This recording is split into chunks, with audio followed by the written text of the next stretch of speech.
Welcome to the Metal Mixtape here on KSQ 89.5 FM Ashland, Oregon, at 4.1 FM Medford, on kskqdjramo. It's the boy, it's the Don, THEMETALMIXTAPEOR.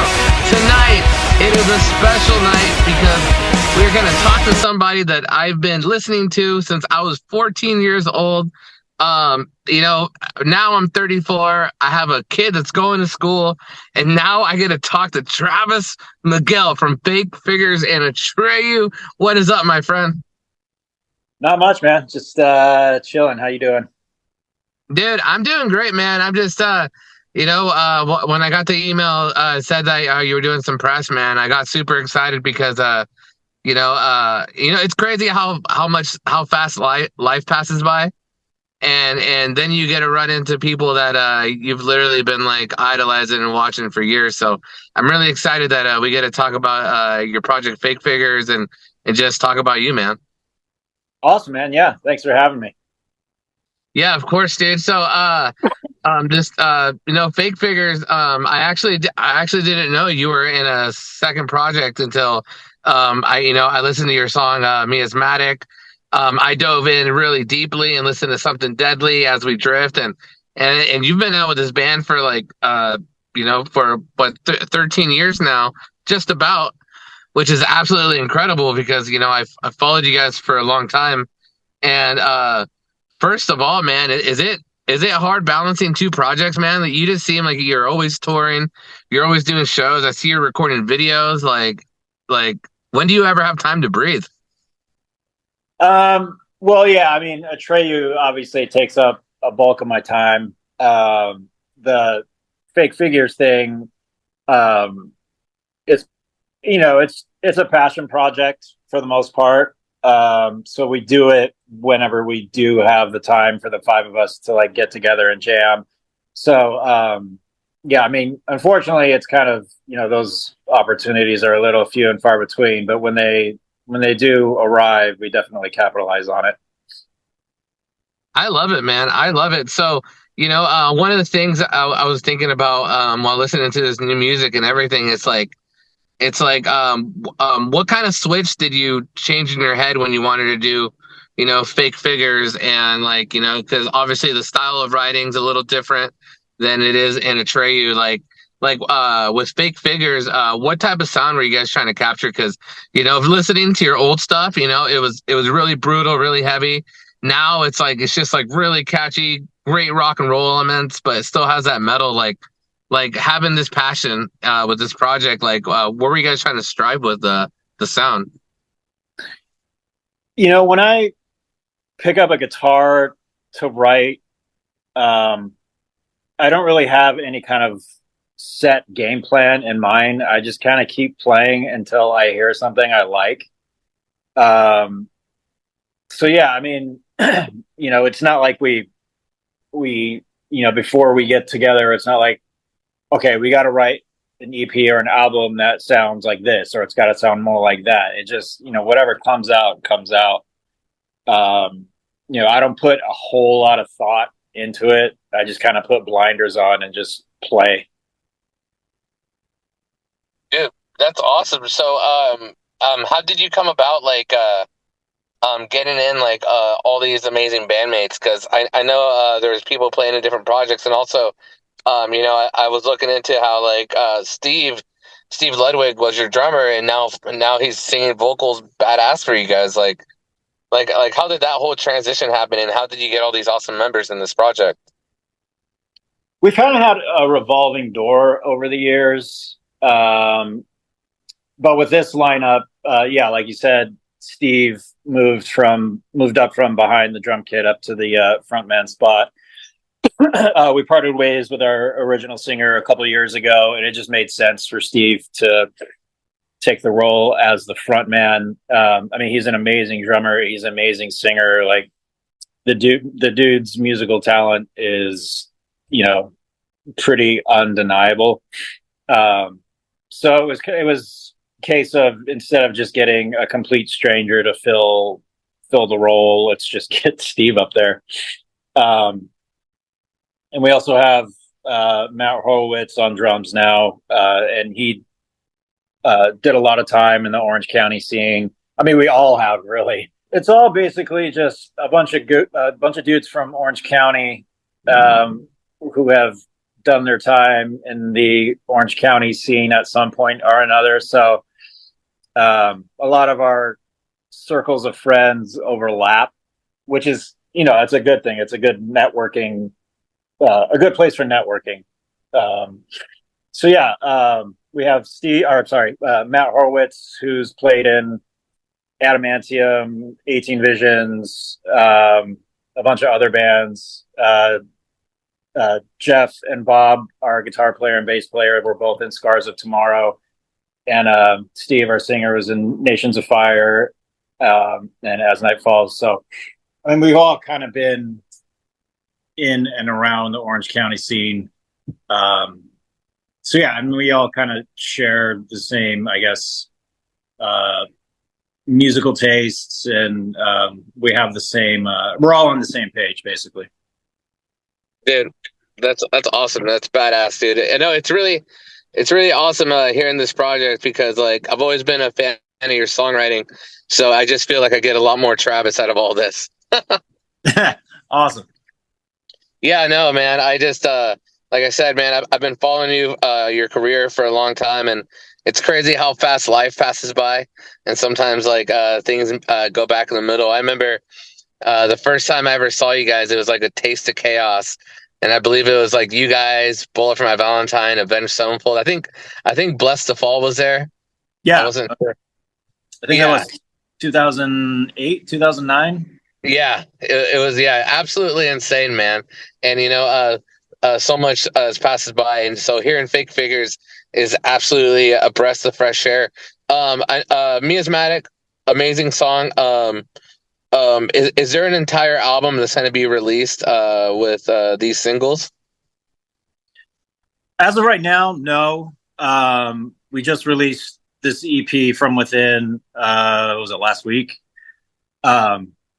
And we have another, I believe, 5 or 6 songs that have been about 90% recorded. We just have to put some vocals on it.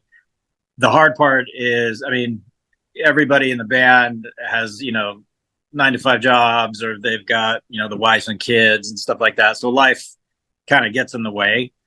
Because, obviously this isn't a full-time band. But yeah, we do have some more stuff in the chamber. So hopefully, I don't mean, it's kind of up in the air right now. I mean, being that we just released this new EP, we're going to see, see how it does, kind of give it a chance to breathe, hopefully play some shows whenever we can. And then hopefully somewhere in, hopefully sooner than later, we'll get to those other 5 or 6 songs and put those out. Dude, absolutely badass, dude. I'm definitely looking forward to it. And everybody in Ashland, Oregon and around the world, definitely check out Fake Figures. Would you care if I asked you a few Atreyu questions? No, not at all. All right, dude. So I've been into Atreyu since Lip Gloss Black. My notable favorite songs from you guys are When 2 Are 1, Remembrance Ballad, Wait for You, Dean the Arsonist, Stay Off Baptized is like my absolute favorite off the album. And the thing is, I've been following you guys for so long to where, I was listening to you guys when you guys had Alex and hearing Brandon on the drums, and I always thought to myself, like, man, if Brandon was able to do like vocals like straight on full time, like I'm sure like everything might punch out more. And I remember when Brandon came out with Hell or High Water, and I was just like, man, like Brandon's really nailing all those parts because I feel like when like you're playing 2 instruments, like the structures and like your vocals change, and the structures of how you think on how you guys on how just the song is written, vocalized.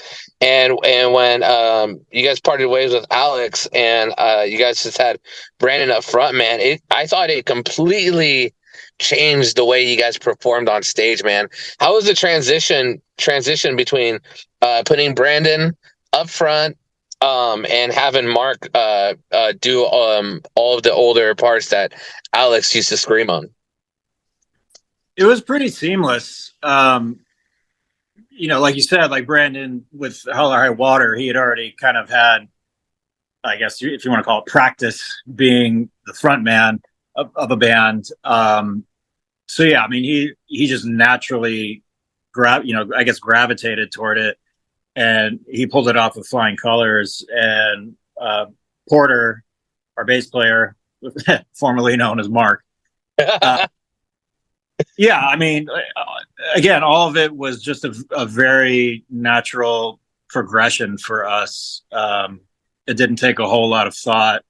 Our new drummer, Kyle Rosa, we've known him for years. He also played in Hell or High Water.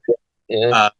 He also was a drum tech for Atreyu for a few tours. So it wasn't like we had to pull in a complete stranger or have to do quote unquote auditions and stuff like that. So yeah, we just kept it all familiar faces and just adjusted accordingly, really. Dude, no, I love it, dude. Being an Atreyu fan for, since the curse, I always just thought about that, you know what I mean? Because I loved hearing Brandon's vocals, and I was just like, man, if he was able just to like go all out sometimes, because playing drums and playing, and doing vocals, a lot of people make it look easy, but I know like if the vocalist just has the mic, it's like the opportunities are endless. So as a fan, it was really great to see the band just flourish like into like I know I already thought you guys were like a monster live, but I thought like you guys kind of hit a different level. Yeah, I mean, and it's Brandon actually gets asked this all the time. Do you miss playing drums? And he doesn't even have to think twice about it, and he says no. Because now, I mean, obviously he can concentrate on just the singing as opposed to being behind the drum kit and being the backbone of the band as well as a singer. So yeah, it's just, I mean, I guess if anything, it's just made everything easier for us. Dude, it's absolutely awesome. I'm going to tell you a quick story I had with Brandon one time. I remember one time I saw him with Hell or High Water, and I think it was a Rockstar Mayhem, I believe. And Avenged Sevenfold was headlining, and it was during the time where Mike Portnoy was filling in because Jimmy the Rev Sullivan passed away. And I'm a hardcore Jimmy fan and Avenged Sevenfold fan, and I remember we made a huge banner for Jimmy the Rev Sullivan, and I remember we were getting a lot of kids that were wanting to take pictures and stuff, and I remember one of the security guards tried to take our banner away. And I remember going up to Brandon at the Hell or High Water tent and like telling him like, dude, they're trying to take away our banner. We're doing this for Jimmy. And I remember Brandon defended us, and it was super cool. Yeah, the Avenged guys, we've known those dudes like pretty much since day one when we were both these little bands out of Orange County, not knowing what the hell we were doing. And then, I mean, obviously they skyrocketed into the stratosphere, but we stayed homies with them the whole time. So yeah, good friends of ours, amazing band. I have absolutely zero bad to say about those dudes. I love it, dude. So listening to the new music, do you guys ever like read comments or listen to people's comments that like, because there's a lot of music fans out there that get stuck in like the first like 3 albums of every band. Like when you guys started like you guys still have a lot of heavy parts in these songs, but obviously not comparatively to like a lot of the first couple records. Do you guys ever read into what people say in the comment sections, or does it ever bother you, or you just play from your heart and just do what you guys want to do? Me personally, I don't put a whole lot of stock into comments for a myriad of reasons. Half the time people are commenting just to see their comment like up on the screen. True. I don't know if it's some ego thing or whatever. And yeah, I mean, like I'm definitely, if I do look at the comments, I'm going to focus in I get it's kind of human nature. You just focus on all the negative ones. And yeah, I just don't need to do that. And at the end of the day, dude, I'm too fucking old to care. Yeah. Like we've been doing for over 20 years, and you know, like if you're bummed on the music, that's totally fine. If you're stoked on it, that's awesome as well. Um, you know, we're just gonna keep doing what we do. But yeah, I mean, you're definitely right. Like people do definitely they get stuck on, like you said, the first couple albums or whatever. Um, and I mean, I get it. Like that was your entry point to that band, and it's kind of like you want them to stay that band that you can just kind of keep in your pocket that nobody else knows, or um, but like what a lot of people don't realize is that we're not the same five guys that we were 10 years ago, 15 years ago, 20. Absolutely. And sometimes I get asked, well, why did you guys change your sound? I'm like, well, do you still wear the same clothes you did that you did 15 years ago? Probably not. Do you look exactly the same? Probably not. So at the end of the day, like I said, I've got bigger things to worry about than some dude halfway across the planet. It's just like, okay, whatever, dude. You do you, I'm gonna do me. All's good.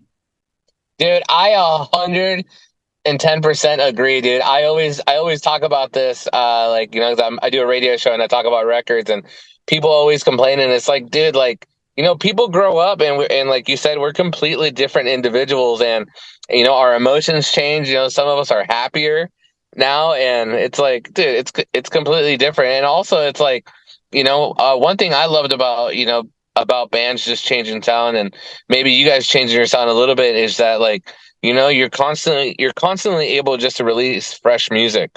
You know what I mean? Because I don't know, I feel like sometimes it's easy to release the same record 10 times, but when, like, you're releasing a record, and it's going to be something different and special, I think it catches the ear more.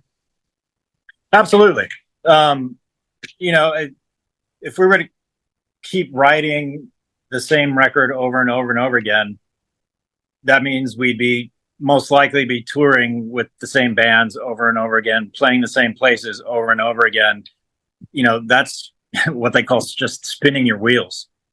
Yeah. You know, and I've always loved it when bands shook things up and threw some curveballs here and there. Like you said, it makes it more interesting. Like if a band releases a new record, you're like, okay, cool. I wonder what they're going to do this time, as opposed to, okay, yeah, I'm pretty sure that this album's going to have this, this, and this.